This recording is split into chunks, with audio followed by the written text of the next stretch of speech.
স্পেসিমেনটি একটি বিশেষ ক্যারেক্টার, প্রচন্ড ধারালো, এবং স্পেসিমেনটি আমাদের সামনে আজকে যে অবস্থায় রয়েছে এটি একটি ব্লকি কন্ডিশন।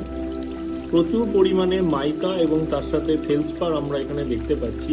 কোনো কোনো ফেলসপার এখানে হোয়াইট এবং কোনোটি এখানে গোলাপি বা পিঙ্ক বর্ণ আমরা ধারণ করতে দেখতে পাচ্ছি। মূলত এই ধরনের শিলাগুলি হোয়াইট এবং এরকম এখানে আমি দুটো স্পেসিমেন তোমাদের সামনে দেখাচ্ছি। দেখো এখানে ব্ল্যাক, হোয়াইট, পিঙ্ক তিন ধরনের অবস্থান দেখতে পাওয়া যাচ্ছে। মূলত এটি একটি উদ্ভেদী আগ্নেয় শিলা, অর্থাৎ ইনট্রুসিভ ইগনিয়াস রক, এবং এই ইনট্রুসিভ ইগনিয়াস রক হওয়ার জন্য এটি কিন্তু ভূপৃষ্ঠে বেরিয়ে আসতে অনেক সময় লাগে, এবং বায়ু সংস্পর্শে ধীরে ধীরে ধীরে ধীরে যেহেতু এটি কাঠিন্যতা লাভ করে, সেই কারণে এর মধ্যে এরকম ব্লকি স্ট্রাকচার আমরা দেখতে পাচ্ছি।